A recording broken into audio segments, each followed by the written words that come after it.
put some mask spray in and put my mask on, and now my eyes are watering, cause, I'm sorry. Getting it together. Right. And then if you pass the mic back and forth as we change speakers, and we'll just have everybody hold the microphone by the hand if you can. Very good. Thank you so much. But more importantly, I would say thank you all so much for being here with us this afternoon, you know, as we talk about just the work that we've been doing over the past 2 years as it relates to affordable housing in the city of New Orleans. And so housing affordability has not started with me as being mayor.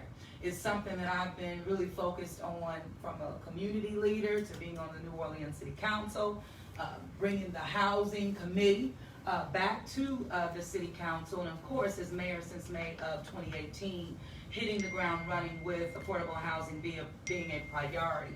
Not just one for me, but absolutely a priority for the citizens of our city. The residents have made that very clear through the years. And also understanding really how not only is it an affordable housing crisis going on now and even nationally, but even understanding where our city has had some real issues with affordability pre-Katrina, but absolutely in the post-Katrina environment. So we can no way forget about that.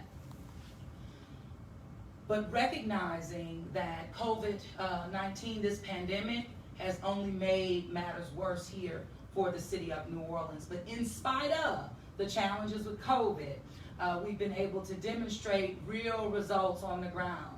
And this is what we're here to talk about with you all this afternoon. We have put forth over 20 million, I tell you, in affordable housing in the city since less really than 2 years' time. We have about 7 million more that's going to developments happening. And we're making sure that our priorities around affordable housing are focused on various areas. One, our special needs community, being very intentional about supporting housing developments, housing efforts as it relates to our special needs households. Also, making sure that we extend affordability in terms of the projects that may have been built with public money.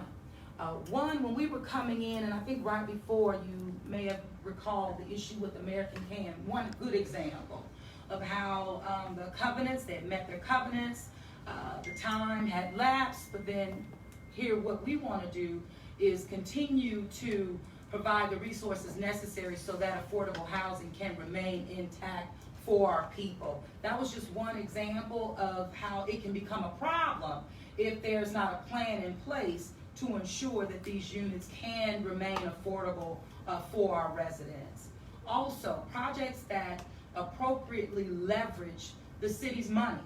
You know, making sure that, hey, money is at the table, but we're leveraging it appropriately to bring properties not only back into commerce, but to create new affordable housing. Also, as it relates to projects that we call that are shovel ready, meaning, you know, they have site control, they have the financing in place, and here's the city able to leverage again its public dollar to make sure that that project happens and is delivered on time, and of course, you know, with the level of quality that we're after. Also, projects going back to it that provide permanent affordability, because we know that we have residents in our city that you gotta meet people where they are, and there are people who need permanent affordable housing in our city. Right now we have 652 units under construction and about 846 units in pre-development, which is a big deal. Also, I want to say in regards to priorities, it's also with the focus of keeping people in their homes. So we have residents who own their homes. You know, they may need a little love, meaning just to fix it up. They may see improvements happening around them, which of course increases the property value. But how we have restructured our owner rehab housing program is through the lens of, again, wanting to help those homeowners stay in their homes, not feeling the pressure of being pushed out, but they're able to maintain, do the improvements necessary to be on par with the improvements that they're seeing around them. It's very important to keep people in their neighborhoods, which, as we talk about, not just neighborhoods redeveloping, but also seeing some neighborhoods gentrified. But this is a key component. Also lifting up programs or even legislation, I will say. As a council member, I passed the Mow to Own program. And at that time, the administration did not promulgate rules for it to be implemented. Well, now I'm on this side, on the executive side, and we are working through law to promulgate the rules necessary so that the Mow to Own program can be activated. This was another strategy. You know, you need multiple tools in the toolbox to deal with affordable housing. And so we saw the issue with Mow to Own is really aligned with these overgrown, vacant lots that I consider blight in neighborhoods throughout the city. And so if we implement the Mow to Own, it could be utilized as a tool to where that adjacent homeowner or resident could mow that lawn. The sweat equity and the resources that they put into maintaining that lawn, greening and cleaning, would pave the way for that adjacent homeowner to therefore acquire that property. That can do a couple of things. One, of course, bring that parcel back into commerce, clean it up, keep it nice and clean, but also allow that adjacent homeowner to build more wealth in the community in which they live. And we know in the aftermath of Katrina, you know, our folks in our city, you know, families live around one another. And we also know that that was definitely impacted in the post-Katrina environment. But there are needs for family members who really want to come on back and live by mama, live by the auntie, and live by their uncle. And so implementing the Mow to Own is with that vision in mind. Again, bringing properties back into commerce, which means putting them back on the tax rolls, and therefore using those dollars to move more housing, and of course, better city services that can come out of that. Also, I wanted to mention other projects and focuses that we have or initiatives on affordable housing. Of course, you can't do this alone. So it means working with our partners on the ground locally, as well as the state government and of course the federal government. No doubt about it, working with HUD. This is what we definitely are doing. Also putting blighted properties back into commerce. We've learned, again, in this post-Katrina environment, that code enforcement liens do not automatically put that property back into commerce, therefore, again, back on the tax rolls. So being creative in our approach with blight. Inclusionary zoning, we were able to get that passed through the city council, and that work began actually when I was on the New Orleans City Council and overseeing Community Development Committee for the council. So again, moving things along. Emergency housing programs continue to be a priority for the city, not just because we're in the midst of COVID and had to address very swiftly our homeless population living on the street, but emergency housing programs continue to be a priority. You'll hear more about that. You'll also hear more about assistance on rental assistance. And even as it relates to evictions and the work that we're doing on that, not just looking at the tenant side, which is very important, but we also have to look at the ownership side, that landlord. We need to keep that landlord being able to own that property and of course provide affordable housing to their tenants. And our landlords are not big time. They're small time landlords, not in it to get rich, but really in it to provide some supplemental income as well as quality housing. I also have to just mention this. Slumlords. It's just another issue that when we talk about housing, that is on our radar. We know, particularly in that post-Katrina kind of environment, the city kind of stopped even enforcing properties that were occupied. Well, we've moved full steam ahead in that regard, and it's working, but we have to be consistent in that effort. But it is on our radar, it is a priority, because again, people who are providing housing to our folks, it has to be quality. And so we will continue to enforce. Housing for our homeless population, I did mention that. We'll talk more about that. And you'll also just learn more about just other initiatives that we have going on. So without further ado, and I know I've been long-winded, I can talk all day about affordable housing because the work, you can't make it up. So in order to not make it up, I'm going to turn it over to my fierce leader, Ellen Lee, to move the conversation forward. So thank you, Ellen. And let me move this over.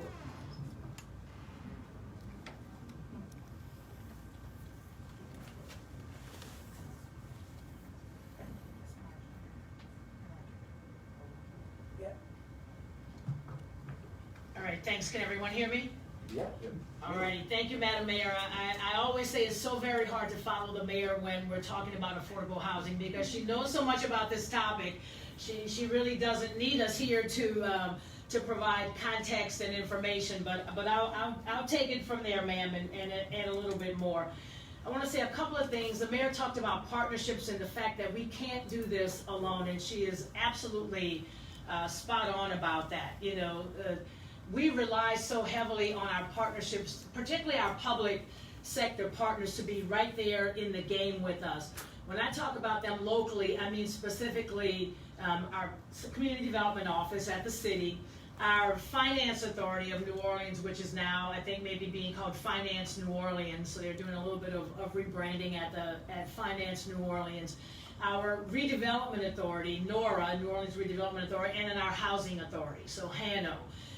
These, what I've been calling the big four of affordable housing development in New Orleans, we really are being so much more intentional about working together to leverage each other's resources, because it takes sometimes all of our resources to come together to support affordable housing development.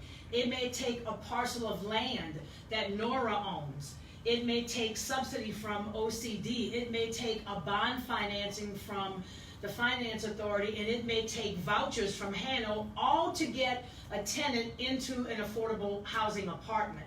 So these are the ways that we must come together and work together. It also means that while we're leaning on each other, we have to make sure that we're building each other's capacity and building the capacity of each other. And we've been undertaking some initiatives really through some philanthropic resources, some generous support from the Ford Foundation, because we're going after that philanthropy money as well to help support our efforts, to really help us build capacity and strengthen all of those four areas. So looking at our organizations to see what are the new tools that we can put in the toolbox. Are there tools that got a little rusty? Because they're available, but we haven't used them in a while. And so Finance Authority, for example, this was a partnership also with the state, having our Finance Authority now available or able to issue mortgage revenue bonds to support the development of affordable housing, to be able to issue pilots or payments in lieu of taxes as a financing option to make deals work. These are components that the Finance Authority has had in their toolkit, and they've had regulatory ability to do it, but they just haven't been used in a while. We're working with our Redevelopment Authority to bring a little known tool called a priority bid, so that when these properties that are blighted and have gone through a code enforcement process, when they get to a sheriff's sale, instead of, anybody being able to buy them, and then we don't know what the outcome will be of somebody buying them, our Redevelopment Authority can step in with what's called a priority bid and have really right of first refusal. So that means we know then that NORA can gather those properties, and then we can control the destiny of those properties, making them available for developers who are going to develop the affordable housing and businesses that we need in our neighborhood. So this is some of the work of activating tools that are in the toolkit that is strengthening this ecosystem that we have around affordable housing. The mayor mentioned mandatory inclusionary zoning as a tool to help develop more affordability. we know that we have these blighted properties that we're looking not only to see how we put these properties in the code enforcement pipeline back into commerce, but you know, the city owns some property also. So the city owns property that's maybe not being put to its highest and best use. And so we're working to identify what those properties are and to make those available for affordable housing and commercial, you know, development also. And I talk about commercial because, you know, we talk about units produced and units in the pipeline, but that's how we do it to count things. But we know that people don't live in units, they live in apartments and they live in homes and they live in neighborhoods. And so this work is really about creating neighborhoods for people that have quality, safe housing, and in neighborhoods that are close to amenities, close to businesses and jobs and parks and bike trails and infrastructure. And so we also take a look at how we're making our investments in housing and where we're prioritizing those neighborhoods and the developers who are saying that they can develop housing in the neighborhoods where we know we need it. And then we're doing a little bit of flipping the script where we're going to be identifying neighborhoods and parcels of land where we can develop housing and tell developers, we have land and we have money and we need you to tell us how you're going to develop the housing that we think we need in the neighborhoods where we need it. You know, developers have stepped up and they have great projects and we're happy to support good projects, but we know that we're missing out also on some investment in neighborhoods that are critical. And we're going to flip the script a little bit and bring some of the resources to the table and ask developers to tell us what they're going to do with those properties and the funding that we have available. So, and I just can't say that we have a bigger champion than the mayor. Advocacy is, you know, another tool in the toolkit, and advocacy at the state level and at the federal level for more funding for affordable housing and getting our fair share of what we need to really serve our people better is something that can't be underestimated, that advocacy and that caring for people and the housing that they deserve as a basic human right. Absolutely. And just to add before I turn it over to Margiana, who will get more into the weeds about the initiatives that we have going on and the outcomes that we have achieved. A couple of things. One, which was a priority for the administration, was to complete a property inventory, and that has successfully been completed. It specifies properties that the city of New Orleans owns, as well as properties that are commercially owned or privately owned. But when we got here, we really didn't have an inventory of the city knowing exactly its property and to hold itself accountable for the properties that we do own, those that may be blighted, that we can activate putting them back into commerce, use them as pilots and the like. So that's been completed. Also, as it relates to the public, and Ellen mentioned advocacy, you know, the biggest advocates that truly demonstrated this were the residents of the city of New Orleans. We came to, you know, the people last year asking them to support the city in selling $500 million in bonds. And we, for the first time, built in affordable housing into the formula.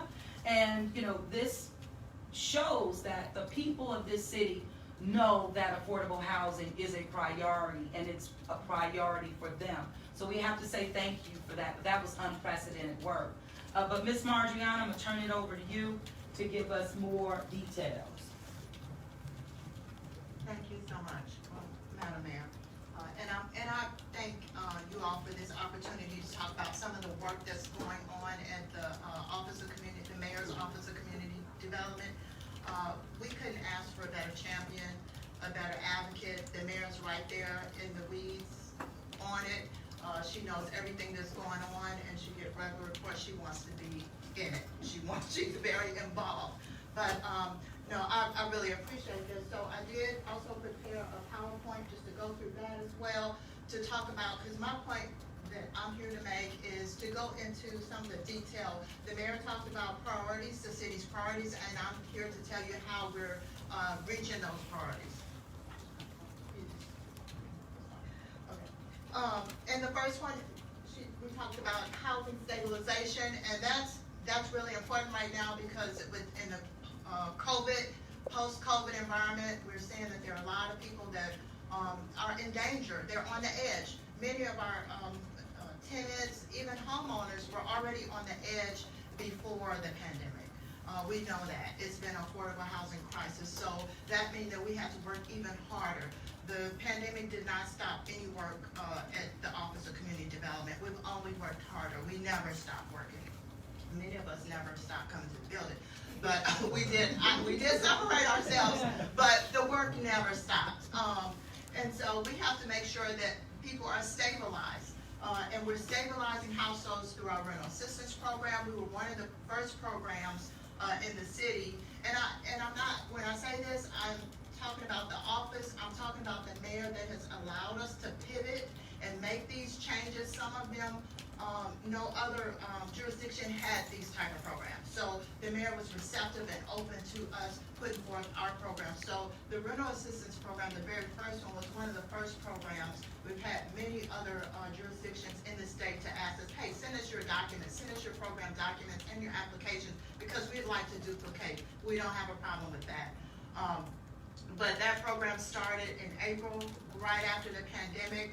We received over 8,000 applications, and we went through all those applications. Those funds were exhausted, but then we came back in June and we started another rental assistance program, which was our imminent danger rental assistance program. And that program kind of tightened the net a little bit. The purpose of that program was to catch those people that may fall out even though there's moratoriums in place. Sometimes the moratoriums does not help everybody. And those are people who may not have a lease, or for whatever reason, they find themselves facing eviction.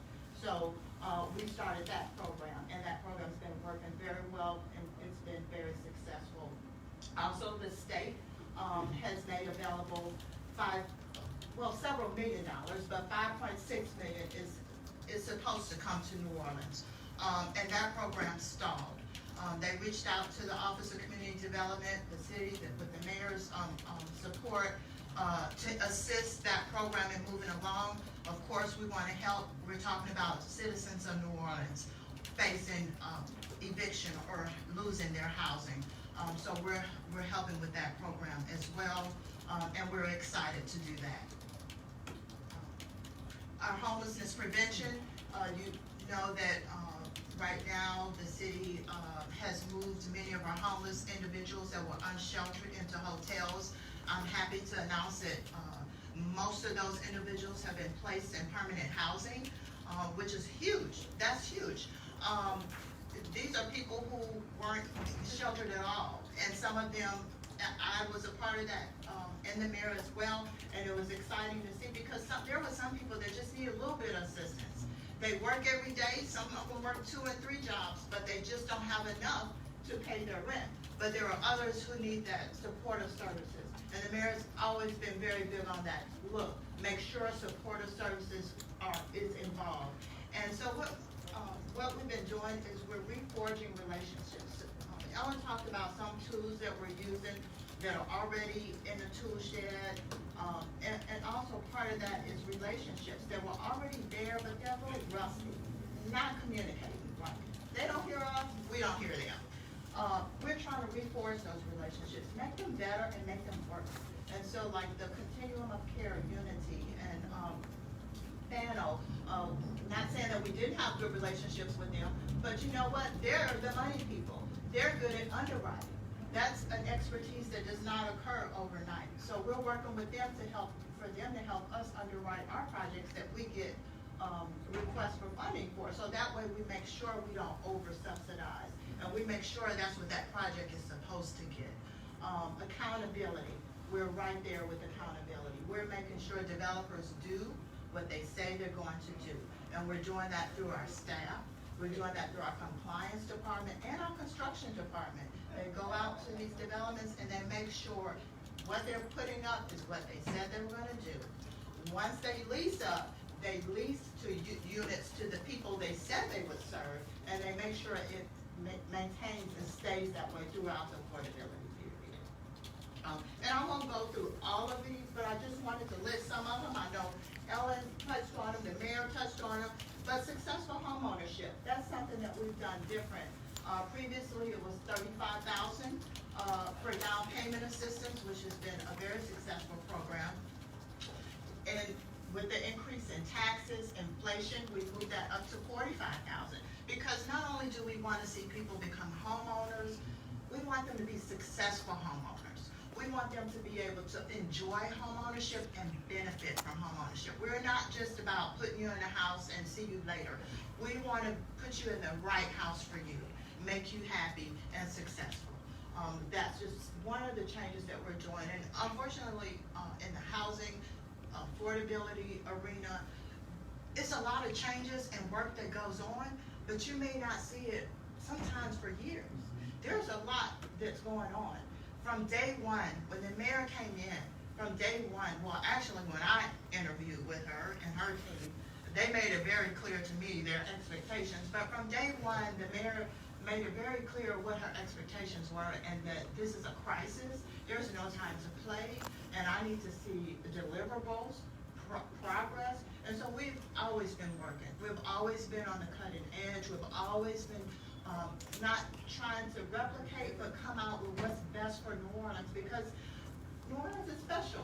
It's different, and it's not like we could just go and Google up another city and take a plan or a program and say that'll work here. No, it's different here. It is special, and its uniqueness sometimes is what makes it so challenging, but we're up for the challenge. So we're working hard every day to bring affordable housing to the people of New Orleans. And extended affordability. A lot of our developments, we have some that have permanent affordability. We're not afraid of complex deals. If we don't know, we bring in other people. We bring in Fano. We have the new executive director at Hano, Nora, and we've also forged a much better relationship with the Louisiana Housing Corporation. So when we get these deals, we have some deals right now in the pipeline that are a combination of new construction. In fact, I was talking to a developer last week, and she's like, yeah, I got a new deal I'm thinking about. And I said, well, what is it? Is it historic rehab? Oh, no, Marjorie, we don't do anything plain. It's got to be complicated. So it's new construction, rehab, historic rehab, redevelopment. It's a lot going on there, but we're not afraid of it because we know it's going to be helpful to the city of New Orleans, and we will figure out how to make it work. And so we're having to pivot. We're having to keep an open mind. We're having to be progressive, lean in, and just stay positive and focused about it. And I'd like to also, some of these I want to touch on because they're just so big for the mayor. Inclusivity. You hear the mayor talks about this all the time. There should be affordable housing in every neighborhood. A person should be able to live where they want to live. There should be some place where that's available to them. I personally don't believe there's any such thing as a bad neighborhood or a good neighborhood. But we do know is we have to pull the resources together. So if we have people moving out of one neighborhood, we have to go and invest in that neighborhood. We don't want to divest everything out of a neighborhood and leave it where it's blighted and emptied and a problem. We will also go in the economic side and figure out what we can do to bring investment to that neighborhood. So that neighborhood, some people may not want to move out of the neighborhood. So that neighborhood can have parks and walkways and restaurants and stores. So we're taking a holistic approach, not a narrow approach, but making sure that there's affordable housing that's available to everyone. And I'm just gonna go on to the next slide because I too can talk about this for a very long period of time, but I won't do that. Preservation, that's super important as well. And that's all a part of making sure we use our resources properly, whether it's for our small landlords, existing large developments, making sure the funding is available when they need to recapitalize, when they need to do rehab work. We have one development right now that's it's getting funding from the Louisiana Housing Corporation. We've talked to them a lot, Peace Lake Towers. And also I had a conversation with Fano about that this morning. We want that project to move forward so those people can be better serviced and those units substantially rehabbed. So we're really working real hard to get that one done. The next chart, and I apologize if it's difficult to see, but it just talks about some of the funding that we're using, how we're using it. It's just, these are the resources that are in play. The mayor talked about our $20 million that we put into the NOFA. The last two NOFAs, we have one NOFA that's out right now. The deadline is at the end of the month. It's $7 million. We had a pre-application call, about 64 developers, so we expect to have a good turnout for that one again. And the exciting thing about that is the last NOFA we awarded 10 million, but we had a wait list. It was very well subscribed. We had 24 applications. We awarded 10, but the wonderful thing about it is the general obligation bond proceeds sales. Those sales are gonna go to funding waitlist projects, so that's gonna give us another 10 more projects. And those projects are positioning themselves to move forward very quickly. We've been in talks with all of those developers as well. So even if we get past the 7 million, which I totally expect we will, there may be other opportunities. We're always looking for other avenues, other ways to generate funding, other funding to bring to the city of New Orleans. Sometimes it's not as you expect. One of our developments, St. Peter's, and it's in the slides, that's one of the special projects, it's a veterans project, and that developer just received an award of $1 million. That's $1 million coming to the city of New Orleans that's gonna help those tenants. So, and it's for training and developing it from home ownership and various things. But my point is there are many ways to bring funding, and we're looking at all of them. One thing that we're doing on there, we talked about local issuance of multifamily revenue bonds with FANO. That was huge because there are millions, I want to say over $100 million in multifamily revenue bonds, believe it or not, that go unused every year. And the LHC knew it was an issue, but we talked about that with the mayor and her chief of staff, and they acknowledged that issue, and they were willing to give FANO the opportunity to use those. But the good thing is you still get to use those with 4% tax credits. Before, if you wanted LHC's 4% tax credits, you had to get those bonds from them. So now we're able to do that locally. We have local control. That is huge. And so that's a whole nother opportunity for funding that was not even on the table. So we're really excited about it. Our owner-occupied rehab, that is the one and only program that was kind of put on ice a little bit because of COVID, and that was only for the safety of those elderly homeowners or, people coming inside someone's home. But we are ready to start up, so, we're really excited about that program. We get calls. We're ready to get that program going, but our down payment assistance program has been going wonderful, and then also our developments, just our developments, the ones that we have in the pipeline, they never stop moving forward. And I see that. I see a difference in the developers. They are coming to the table. They are being accountable. They know the mayor is serious about the funding, that she's committed, and she expects for them to do what they said they're going to do. And we see them doing more. We see the relationships outside with the state stakeholders much better. So now with the 9% tax credits that are coming up, that funding round that the applications are due in a couple weeks, we have about 10 developers that are applying in that round. Before this year, they had all but given up. They were getting maybe 1 or 2 applications from New Orleans because they were not awarded 9% credits to New Orleans for 3 years. So it's expensive to apply. So a lot of developers just weren't even applying. But because of some of the changes, what they're seeing, they're willing to take a chance, and we're so excited about it because we want to bring 9% tax credits back to New Orleans. And another thing I'll just touch on as far as our state partners, the State Office of Community Development, they also came in to assist. They looked at our pipeline and the projects, and they said, you know what, these are good projects. We'll stand behind these projects. You can take some of those funds that you had planned to award to those projects and use it for COVID response, and we will provide disaster CDBG funds for those projects. So that was huge. All these changes, all these movements, relationships are nothing but helpful to the city of New Orleans. And it just shows that under the mayor's leadership, what our stakeholders, how they're responding to her leadership. And this is, and I apologize, I know it's a little small, but this is our pipeline. The next 2 pages is our pipeline of projects. We have 24 projects in the pipeline. So these are projects that are either under construction or that will be under construction between now and the next 6 to 9 months. That's huge. That's a bit, I'm very proud of that pipeline. So it's 2 pages. You'll see they're all over New Orleans, and they're in various stages of construction. We have small developers, we have large developers. We're working on ways to build our capacity with our small, emerging, new developers, because I believe those are the developers that are going to come in and they're going to help us with infill development and blight reduction.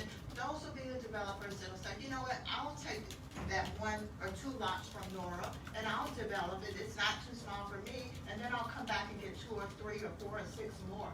So we think all of our developers are important. The small ones, the local ones, the big ones, we want them all because it's affordable housing. The demand, the need for affordable housing is so great that we're looking to build capacity on all levels. And these are just some pictures, and this is a Winn-Dixie development. That project is in the CNI footprint, and it's under construction, moving along very well, very fast. So we're really excited about that one. I just wanted to share a few pictures.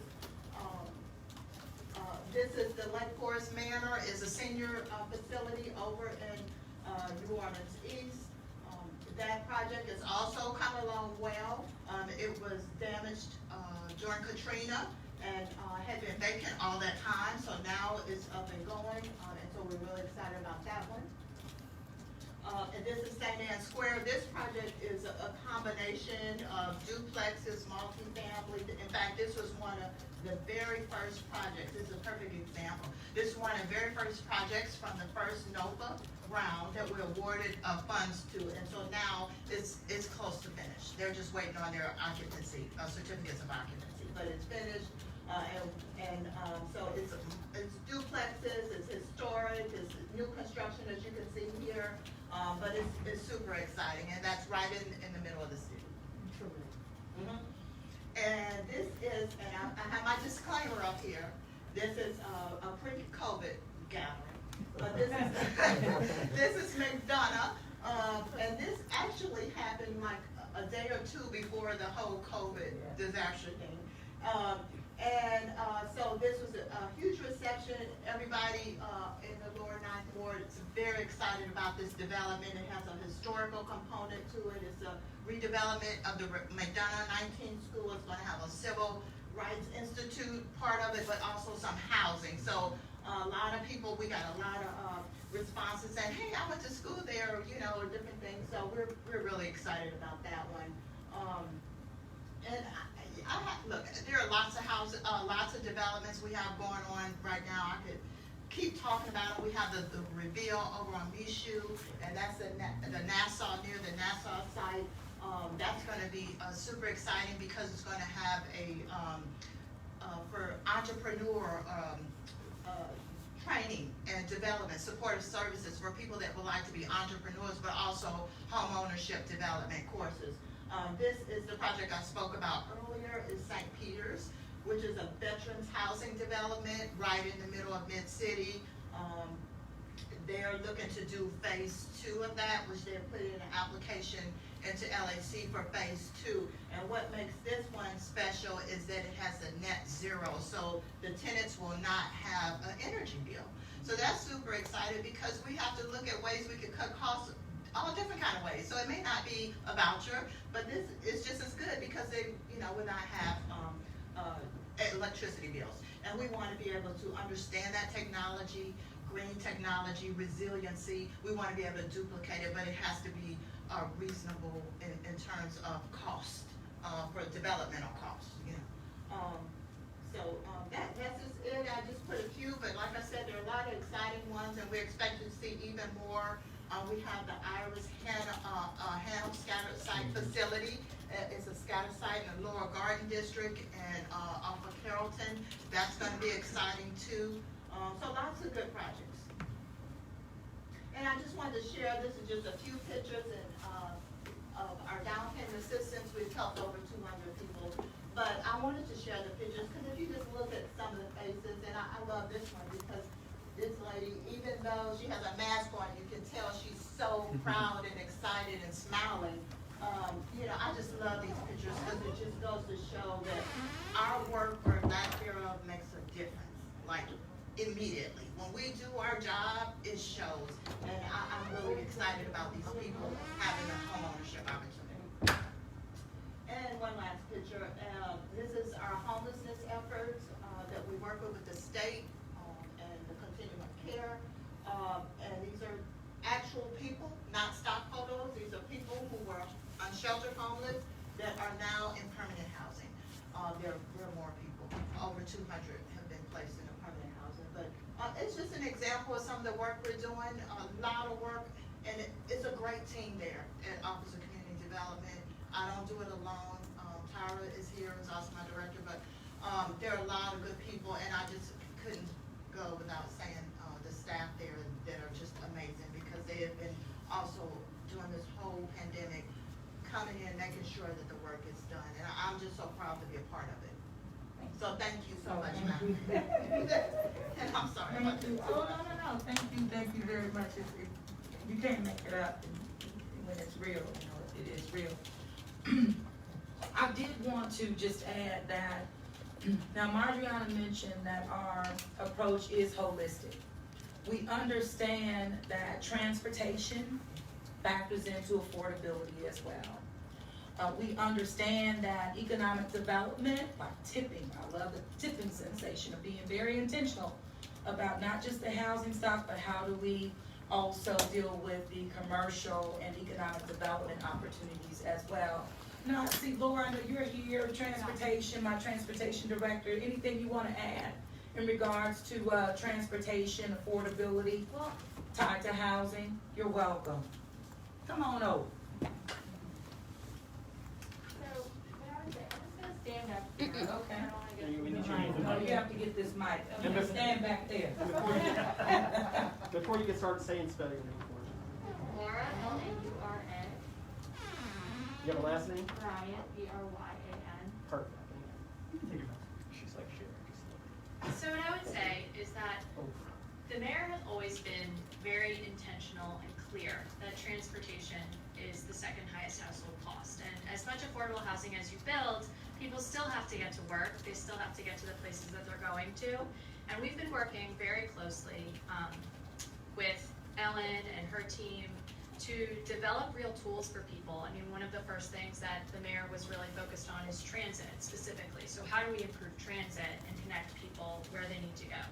There was a restructuring done at the RTA that's been really effective, and we're undergoing a whole new planning effort right now called the New Links Project to directly link people to the places that they need to go and to focus on our neighborhoods where we believe there is affordability. So linking to places where there is affordable housing available, and then creating new housing along these transit corridors. So the other study I'd like to mention is the Transit-Oriented Communities Study that is being done in partnership with the RTA and the CPC, the City Planning Commission, and that's gonna really give us a framework for how we can improve these communities, how we can infill more affordability, and really link people to the places they need to go.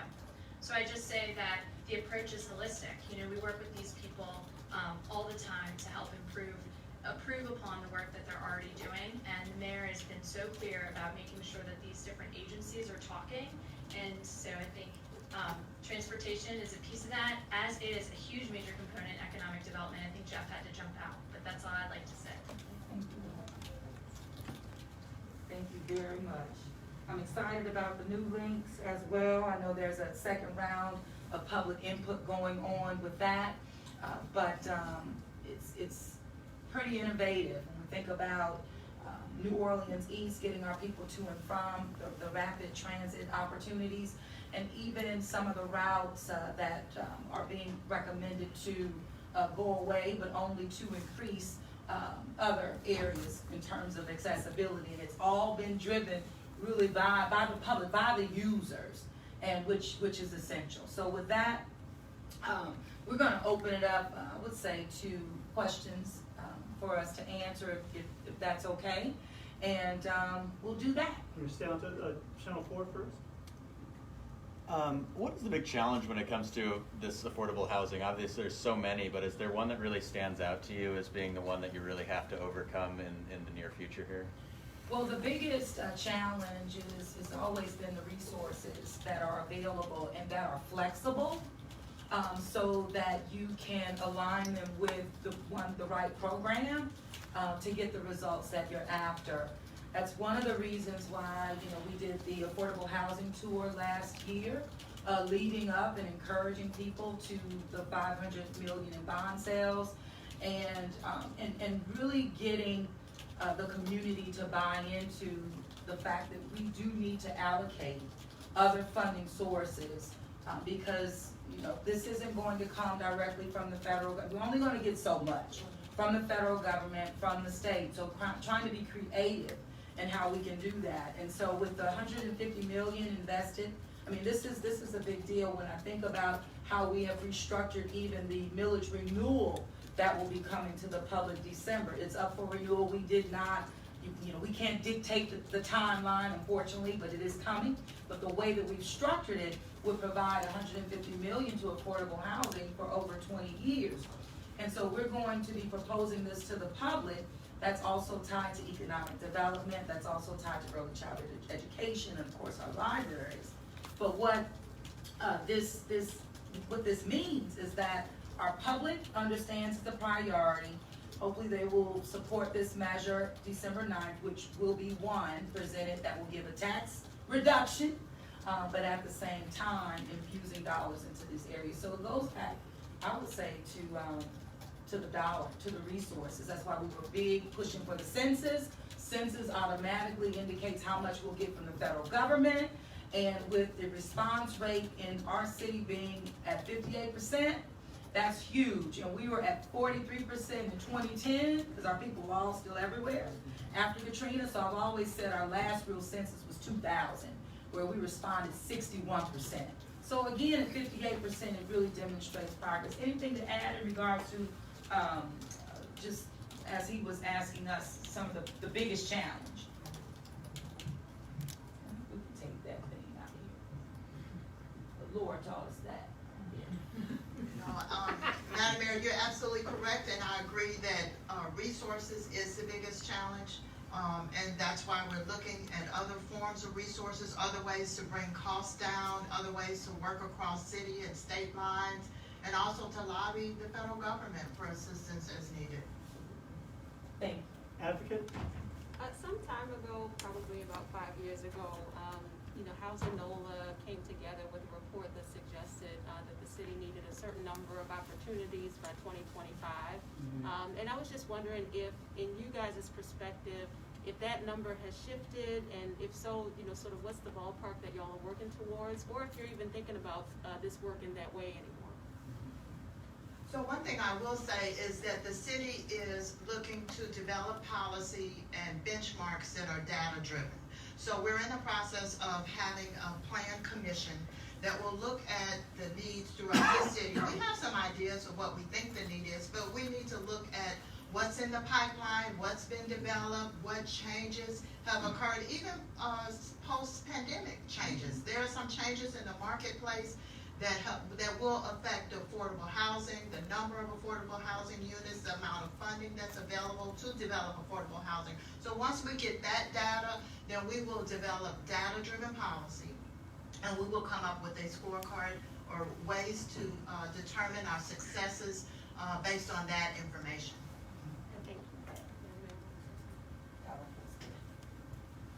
I was just gonna add that I think that, we know the need is huge. There's a difference between the need for the affordable housing and what we have the ability to support and produce. And so no one is questioning or arguing the need for X amount of, homes and apartments to be built. The question is, what are the resources and the tools that we have available to begin to meet the need? So I think that's a little bit of the difference around, what the need is. Yes, there's huge need, but what we can actually support. And just as a follow-up, can you speak to any new opportunities that you've identified as a result of the pandemic? And forgive me if that was a part of the earlier part of the conversation, but just wanted to know if there was something that you guys had looked at, just pandemic focus. So we have received funding, CARES Act funding, and we're using that funding to. Not from the state. Not from the state. No, it is federal funding, CARES Act funding. We received 3 tranches of funding, somewhere in the neighborhood of $20 million, to respond to pandemic-related issues around housing. So we are putting that to use and continuing to put it to use. One of the things, eviction, legal assistance. We know that when folks have legal assistance, they tend to do better when they go to eviction, when they have eviction proceedings. So that's one of the things, rental assistance, even mortgage assistance. For some of those 80% or below AMI actual homeowners, even some of those that we have awarded down payment assistance, we want them to be successful, and we want to have opportunities to help them if they do run into issues. Our landlords, we want to provide assistance to them. That's what we're doing.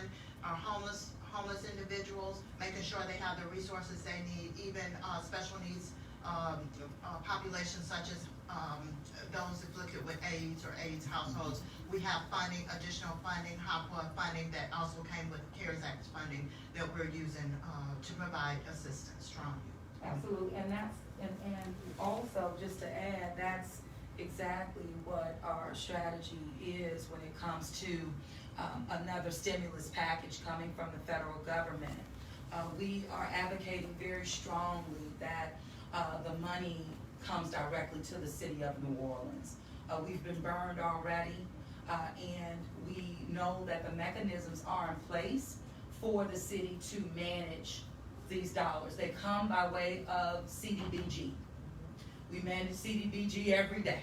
So the mechanism is in place for the federal government to make good on that next stimulus coming directly to the city and not looking at the 500,000 threshold that has been on the table. And so we'll continue, to advocate. Another thing I would say, Marjorie touched upon and you talked about during COVID, has really been, what COVID has shown us, when we talk about our unsheltered people, was that if we really want to get it done, all levels now, that we can do it. And the majority of the resources, though, doesn't come from the city. We have a certain amount that we have that comes from HUD annually. But working really collaboratively, I would say, with LHC and the like at the state level, we've just pushed forward. And that's how we've gotten more of our folks into permanent housing. And that was our goal from day one when we moved aggressively to get our people off of the street. We still have some of our folks sheltering in the areas on the street. It continues to be a big challenge by getting them off, and we're working through that. We've also put more resources and moved very quickly for this to expand the low barrier shelter. That notice to proceed in terms of construction has already gone out, and so work is starting to go on there. That will add an additional 200 beds to the low barrier shelter. And so although this came during the pandemic, it has moved us forward, I really do believe, as it relates to our homeless population. WDSU?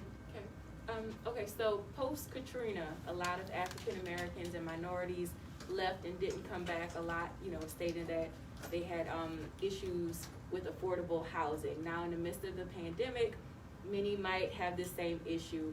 Tell us about what's being done to keep minorities in particular here in New Orleans.